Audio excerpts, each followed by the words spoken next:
Teknolojia ya upandikizaji wa mbegu kwa mifugo ni jambo ambalo linazidi kushika kasi nchini.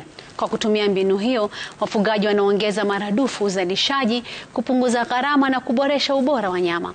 Teknolojia hii ambayo ilitumiwa awali na wafugaji wenye mifugo wengi, sasa inatumiwa hata na wafugaji wadogo. Katika makala ya Kilimo Biashara, Dennis Otieno anaangazia jinsi sayansi inavyobadilisha sekta ya ufugaji.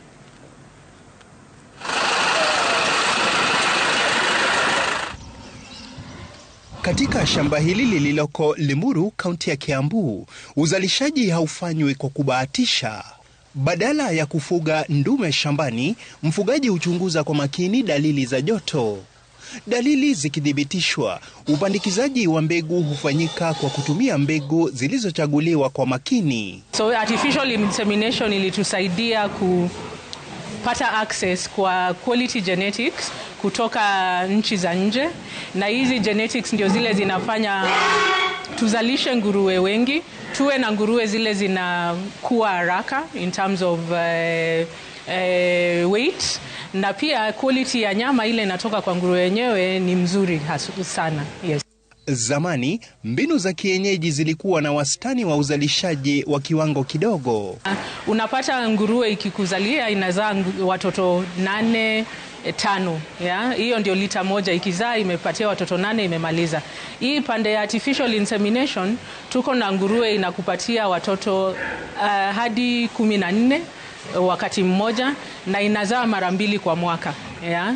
Na hao watoto wakifika miezi 5, 6 wako tayari kuenda nyama, kwa tayari wako kilo 100.